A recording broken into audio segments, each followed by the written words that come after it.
രണ്ട് ബാച്ചിലേഴ്സിന്റെ അതിുഗ്രമായ ബിരിയാണി പാചകമാണ് നിങ്ങൾ ഇന്ന് കാണാൻ പോകുന്നത്. കണ്ടുകൊണ്ടിരിക്കും. ഈ പാചകം നിങ്ങൾക്ക് മുമ്പായി സമർപ്പിക്കുന്നത് പാച്ചേണി റിതേഷ്.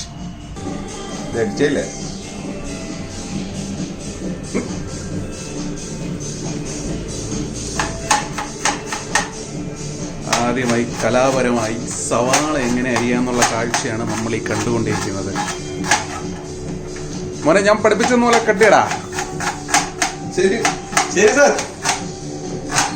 എന്തൊക്കെ പറഞ്ഞാലും ശിഷ്യന് ബഹുമാനമുള്ളതുകൊണ്ട് കാര്യങ്ങൾ നടന്നു പോകും. അവനോടൊരു ബിരിയാണി ഉണ്ടാക്കി തരാൻ പറഞ്ഞപ്പോൾ അവൻ ചോദിക്കുക, മലബാർ എന്തായിരുന്നു അതിന്റെ ചോദ്യം? ബാലുശ്ശേരി വേണോ, ഹൈദരാബാദ് വേണോ? അങ്ങനത്തെ വലിയ പുള്ളിയാ. ഉണ്ടാക്കി തീരുന്നത് വരെ ഇത് ഉണ്ടായിരുന്നാൽ മതി.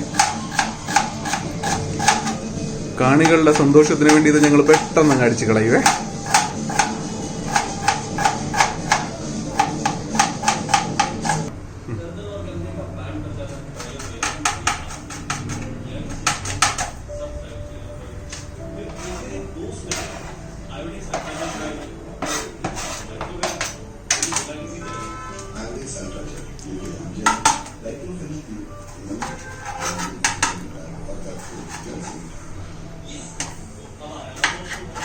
അടുത്തതായി പാച്ചേണി റിതേഷിന്റെ സ്പെഷ്യലായ ടൊമാറ്റോ കട്ടിംഗ്.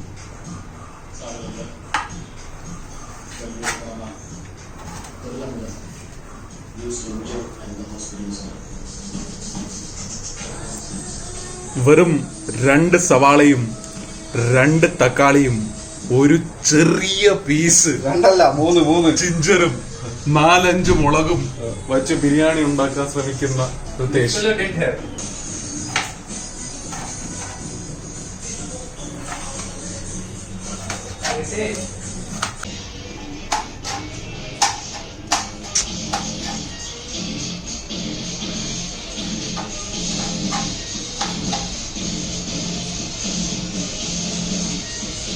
അത് വന്നില്ല കേട്ടോ.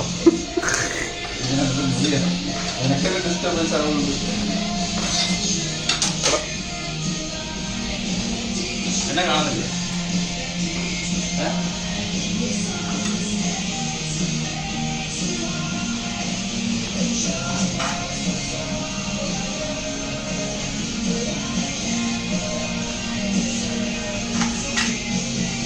നിന്റെ വീഡിയോക്കൊന്നും ആരും കോപ്പറേറ്റ് അടിക്കില്ല, അതുകൊണ്ട് കുഴപ്പമില്ല.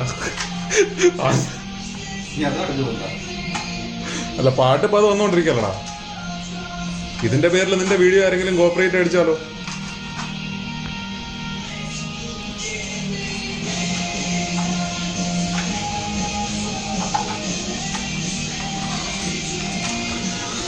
അങ്ങനെ പച്ചമുളകും കഴിഞ്ഞിരിക്കുകയാണ് സുഹൃത്തുക്കളെ. 2 തടിമാരന്മാർക്ക് കഴിക്കാനുള്ള ബിരിയാണിയിൽ അവരിടുന്ന ഇഞ്ചിയുടെ ക്വാണ്ടിറ്റിയാണ് നിങ്ങൾ ഈ കണ്ടുകൊണ്ടിരിക്കുന്നത്. പാചകക്കാരൻ എന്ത് പറയുന്നു അതുപോലെ അവന്റെ ആ കട്ടിങ്ങിന്റെ ആ സ്പീഡ്.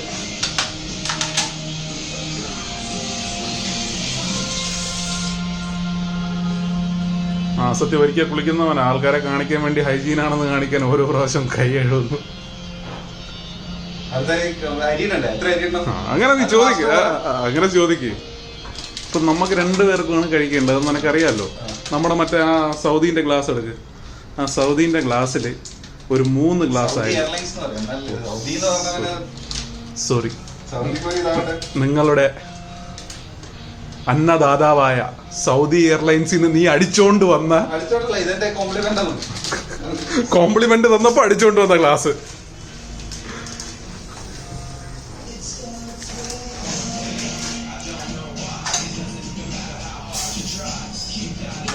മൂന്ന് ഗ്ലാസ് അരിയിട്.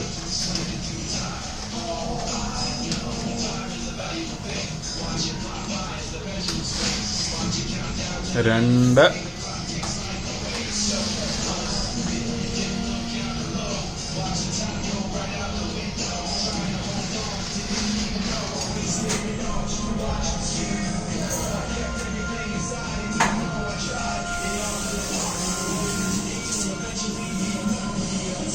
BMCയുടെ വെള്ളത്തിൽ നിന്ന് പോലും അരി കഴുകാത്ത ഒരുത്തനായിരുന്നു അവൻ. ബിസ്ലറി വെള്ളം മാത്രം ഉപയോഗിച്ച് അരി കഴിവെന്ന് ഒരുത്തനായിരുന്നു. നമ്മളെപ്പോലെയുള്ള പാവങ്ങൾ ഇവിടെ വന്നതിന് ശേഷമാണ് അവൻ ഈ വെള്ളമൊക്കെ യൂസ് ചെയ്യുന്നത്. യവനെപ്പോലെയുള്ള ജന്മികൾ ബിസ്ലറി വെള്ളത്തിൽ മാത്രം അരി കഴുകിക്കൊണ്ടിരുന്നവരാണ് സുഹൃത്തുക്കളെ ഇവനൊക്കെ.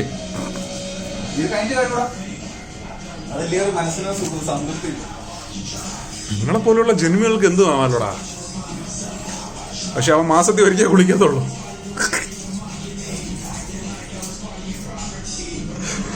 അവൻ മാസത്തിൽ ഒരിക്കൽ കുളിക്കുന്നത് കൊണ്ടാണ് അവന്റെ മുടി ഇങ്ങനെ ഇരിക്കുന്നത്. ഞാൻ ഇങ്ങനെ ഡെയിലി 2 നേരം കുളിക്കുന്നതുകൊണ്ടാണ് എന്റെ തലയിലെ മുടി പോയത്.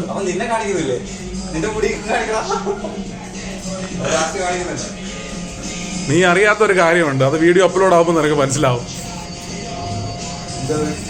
അതാ ഞാൻ പറഞ്ഞ, വീഡിയോ അപ്ലോഡ് ആകുമ്പോൾ നിനക്ക് മനസ്സിലാവും. അത് വിട്ടിട്ടുള്ള കളിയില്ലല്ലോടാ. നീ ഇങ്ങോട്ട് തിരിച്ച് കാണിച്ചു കൊടുക്കും. നിന്റെ കുണ്ടി മാത്രം കാണിച്ചു കൊടുക്കുന്ന ആൾക്കാർക്ക് എന്ത് കാണാനാണ്? കുണ്ടി എന്ന് പറയുന്നതിനാണ് എന്താണ് അസഭ്യത.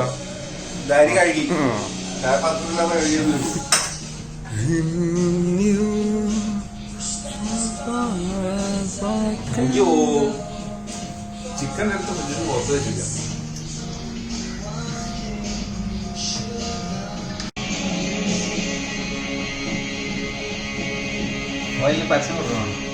എക്സ്ട്രാ വെർജിൻ ഓയിൽ മാത്രം ഉപയോഗിക്കുന്ന പരിഷ്കാരിയായ പാചകക്കാരൻ. ഒഴിക്കുന്നൊക്കെ അവന്റെ സ്റ്റൈൽ. ഇവൻ മറ്റേ അങ്ങ് 100 പേർക്ക് ബിരിയാണി ഉണ്ടാക്കുന്നതാണ് അവന്റെ വിചാരം.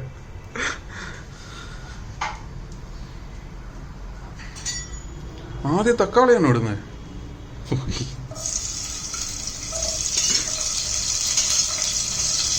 1 കിലോ അരിക്കുള്ള ഇഞ്ചിയാണ് നിങ്ങൾ കാണുന്നത്.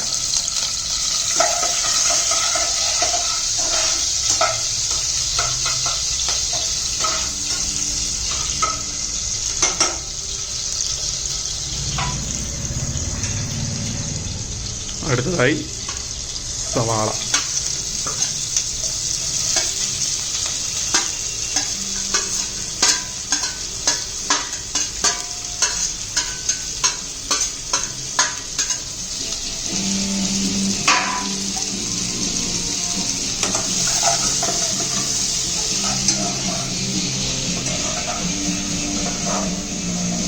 അവന്റെ ഗുരുനാഥൻ അവനെ പഠിപ്പിച്ചു കൊടുത്തിട്ടുണ്ട്, എപ്പോഴും ആ പാത്രം ചരിച്ചേ പിടിക്കാവോന്ന്. അവനെന്നും മറന്നിട്ടില്ല അതൊന്നും. ഞാനിപ്പോൾ ആ ഗുരുനാഥനെ ഒരു നിമിഷം ഓർക്കുകയാണ് സുഹൃത്തുക്കളെ. കറക്റ്റ് നിന്റെ മുഖത്തിന് പറ്റിയ ടീഷർട്ട്.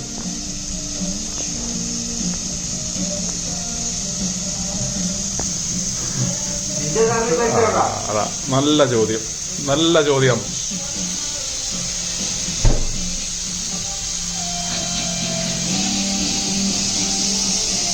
ആർട്ടിഫിഷ്യൽ ഇന്റലിജൻസ് എന്നൊക്കെ പറയും പോലെ ആർട്ടിഫിഷ്യൽ ആയിട്ടുള്ള.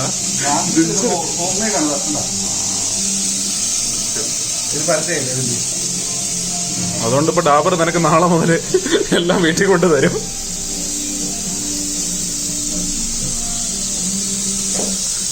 പെട്ടെന്ന് സോർട്ട് ചെയ്യ്.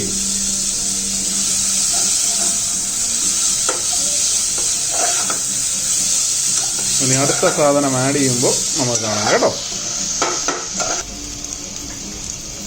അടുത്തതായി തക്കാളി സവാളയിലേക്ക് ചേരുന്ന നിമിഷങ്ങളാണ്.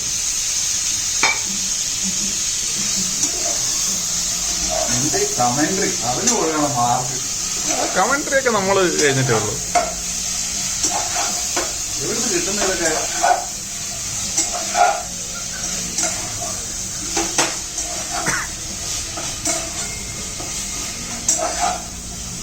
എന്നാലും അവൻ ആദ്യ പാഠം ചൊല്ലിക്കൊടുത്ത അവന്റെ ആ ഗുരുനാഥൻ, അവൻ ഓരോ പാചകത്തിലും ആ സ്മരിക്കുന്ന ആ ഒരു ഇതുണ്ടല്ലോ, ആ വലത്തെ സൈഡ് ചരിച്ചു വെച്ച്.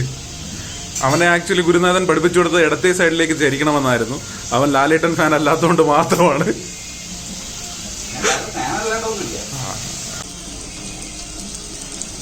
മഞ്ഞപ്പൊടി, മല്ലിപ്പൊടി, മുളക് പൊടി, ഗരം മസാല. അത് നല്ലതാണ്. അത് അവിടെ ഉള്ളതിൽ തോണ്ടി അവസാനം വരുന്നതാണ് ഗരം മസാല. അത് അവൻ്റേതായിട്ടുള്ള സ്പെഷ്യൽ ഇൻഗ്രീഡിയൻ്റ് ആയിട്ടുള്ളൊരു മസാല.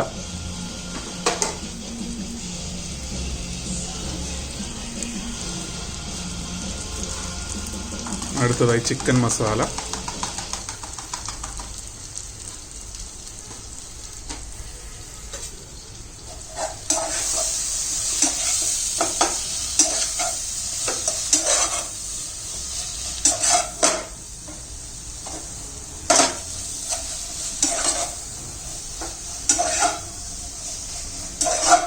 എന്തിനോ വേണ്ടി തിളയ്ക്കുന്ന സാമ്പാർ എന്ന് പറയും പോലെ എന്തിനോ വേണ്ടി ചെയ്യുന്ന പാചകം നോക്കിയിരിക്കുന്ന നമ്മുടെ ജോക്കർ അണ്ണൻ.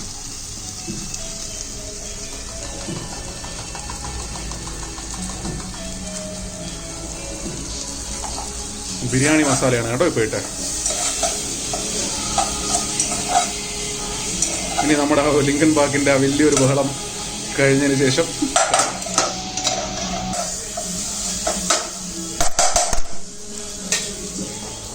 അടി ഇടി ബഹളം, ഇതിനൊന്നും ഒരു കുറവുമില്ല. അടുത്ത് എന്ത് ചെയ്യണമെന്ന് ആലോചിച്ചുകൊണ്ടിരിക്കുന്ന ഷെഫ് ഹൃദേശ്. അടുത്തതായി നമ്മൾ ചിക്കൻ ആഡ് ചെയ്യാൻ പോവുകയാണ്. തീയിലേക്ക് എത്തുന്നതിന് മുമ്പേ ആവി വറക്കുന്ന ചിക്കനാണ് കണ്ണൂരുകാരുടെ പ്രത്യേകത എന്നാണ് ഹൃദേശ് പറയുന്നത്. കഴിച്ചതിന് ശേഷം ഒരു ഡീറ്റെയിൽ റിവ്യൂ ഞാൻ തരുന്നതായിരിക്കും.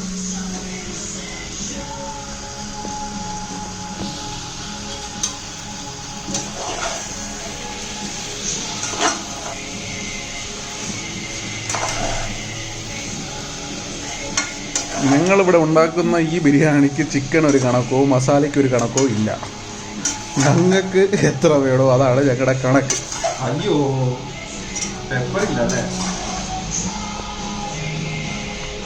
ഇതൊന്നും കട്ട് ചെയ്യാൻ പറ്റില്ല കേട്ടോ.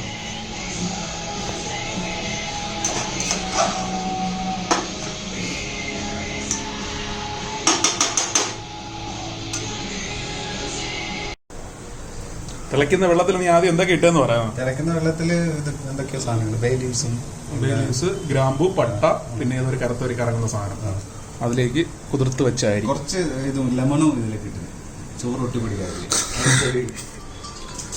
ഇവനൊക്കെ ആരാണോ എന്തോ ഈ ലെമണിൽ കൈവശം കൊടുത്തത്. ദേവിയേ, എൻ്റെ ഏറ്റവും ഇഷ്ടപ്പെട്ട സാധനമായിരുന്നു. പക്ഷെ ഇവൻ ഈ ഉള്ളതിലെല്ലായിടത്തും അത് മിക്സ് ചെയ്ത് എനിക്കതിനോടുള്ള ഇഷ്ടം കുറഞ്ഞു തുടങ്ങിയോ എന്നൊരു തോന്നലില്ലാണ്ടില്ല. സ്റ്റെബിലേഷൻ മോഡൊന്നുമില്ല അതിൽ. കുറച്ച് ഉപ്പ് കേട്ടോ അതിലേക്ക്.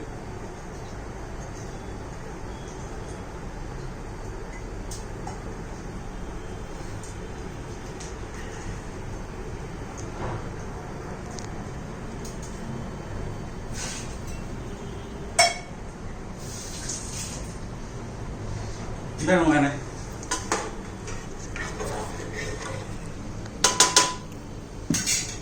ബിരിയാണി ചെമ്പേ, ബിരിയാണി ചെമ്പേ. ചെമ്പില്ലാത്തോണ്ട് കുക്കർ ആക്കണം.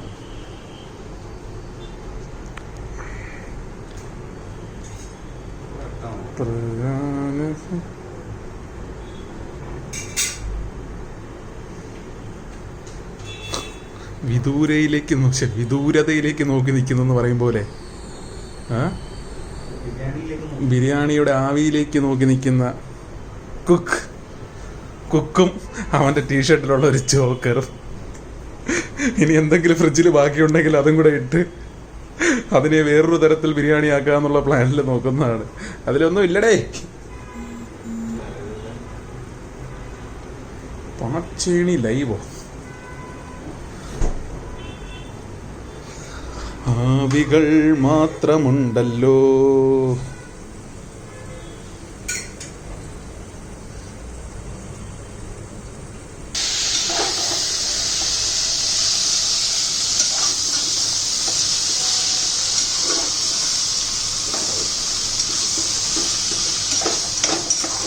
അസാധ്യമായ മണമാണ് കേട്ടോ. അതിലൊന്നും ഇട്ടില്ലെങ്കിൽ ഇത്രയും മണം എങ്ങനെ വരുമെന്നാണ് എനിക്ക് മനസ്സിലാവാത്തത്. ഞാൻ ഫോണിൽ സംസാരിക്കാൻ പോയ സമയത്ത് വേറെ എന്തെങ്കിലും സ്പെഷ്യൽ ഇൻഗ്രീഡിയൻറ്റ് ഞാൻ അറിയാതെ മിക്സ് ചെയ്തോടെ. സാററിയാതെ സ്പെഷ്യൽ ഇൻഗ്രീഡിയൻറ്റ് ഉണ്ടാക്കിയോ? ദേവിയെ, എന്തിനോ വേണ്ടി കളയ്ക്കുന്ന സാമ്പാർ പോലെ എന്തിനോ വേണ്ടി. ഇതിൻ്റെ തീ കുറയ്ക്കും. ഇതിൻ്റെ തീ കുറയ്ക്കണം. അറിയില്ല. അരിൻ്റെ തീ കുറയ്ക്കും.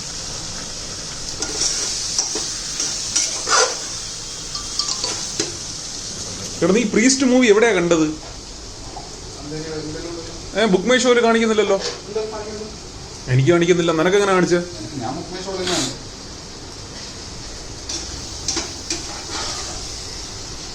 ഞാനും നീ കേരളത്തിലെ ബുക്ക് മൈ ഷോ ആയിരിക്കും നിന്റെ ലൊക്കേഷൻ കിടക്കുന്നത്. മുംബൈ വെസ്റ്റേൺ.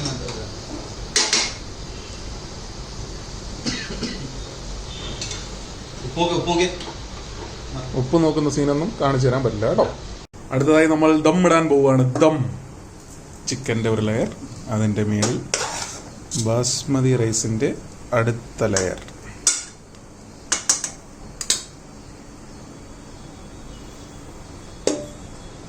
ഇതെന്താന്ന് ഞങ്ങൾ പറയില്ല. സീക്രട്ടാണ്, സീക്രട്ട്. അറിയാമെന്നുള്ളവർ കണ്ടുപിടിച്ചു. അതിലേക്ക് അടുത്ത ലെയർ.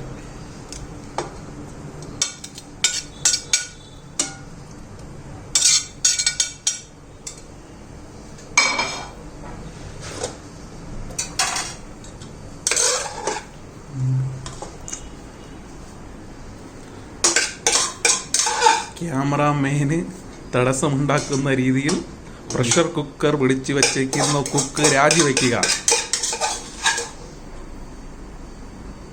നമ്മുടെ ലിങ്കിൻ പാക്കിന്റെ പാട്ട് എങ്ങനെയാണ് നിന്ന്?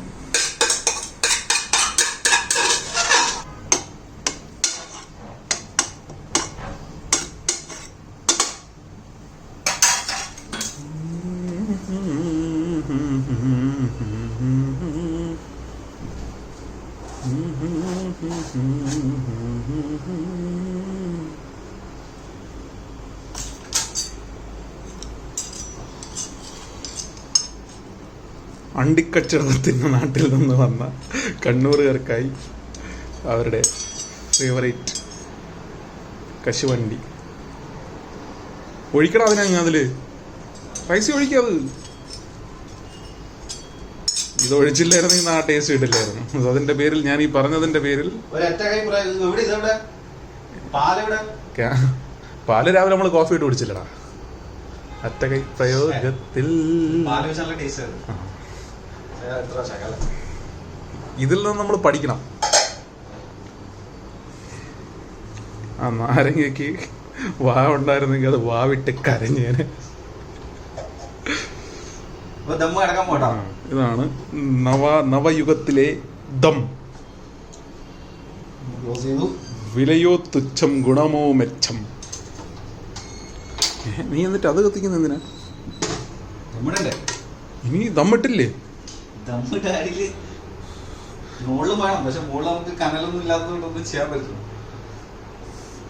മോളില് നീ ഭയങ്കര ഹോട്ടല്ലടാ. നീ നിന്റെ കൈ വച്ചിരുന്നാ മതി. അതിന് ദമ്മ് പൊട്ടിക്കുന്ന കാഴ്ചകൾ മാത്രമേ വരാൻ ബാക്കിയുള്ളൂ. അതാ നമ്മുടെ ഷെഫ് ദമ്മ് പൊട്ടിക്കാൻ പോവുകയാണ്. ഓ മാൻ, മണമൊക്കെ ഉണ്ട്.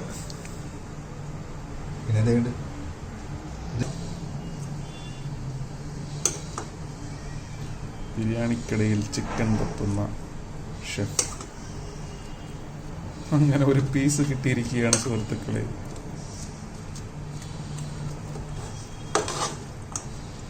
ബിരിയാണി ചമ്പേ, ബിരിയാണി ചമ്പേ.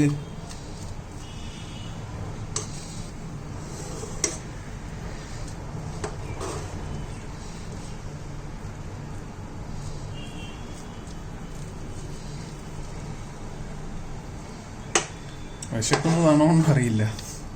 മണം അടിച്ചിട്ട് അങ്ങോട്ട് നിൽക്കാൻ പറ്റുന്നില്ല.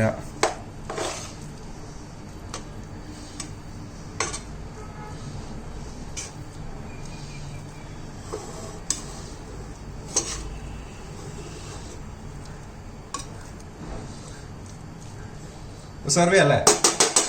സെർവ് ചെയ്തു.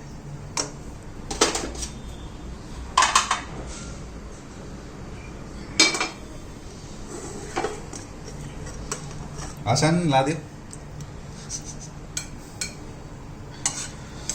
നിന്റെ മനസ്സിലുള്ള ഒരു സ്നേഹം, അത് മാത്രം മതി.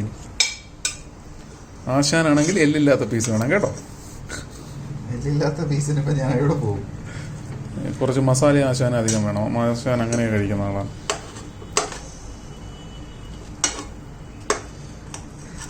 അവൻ്റെ ആ സ്നേഹം ആശാനോടുള്ള. വായിൽ കൂടെ കപ്പലോടി തുടങ്ങി.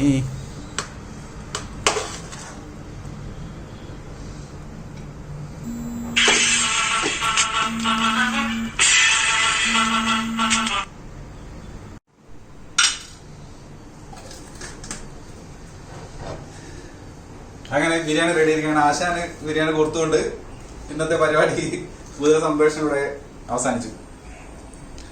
ഈ ബിരിയാണി കഴിക്കുന്നതിൻ്റെ റിവ്യൂ ഞാൻ എന്തായാലും ചെയ്യുന്നതല്ല.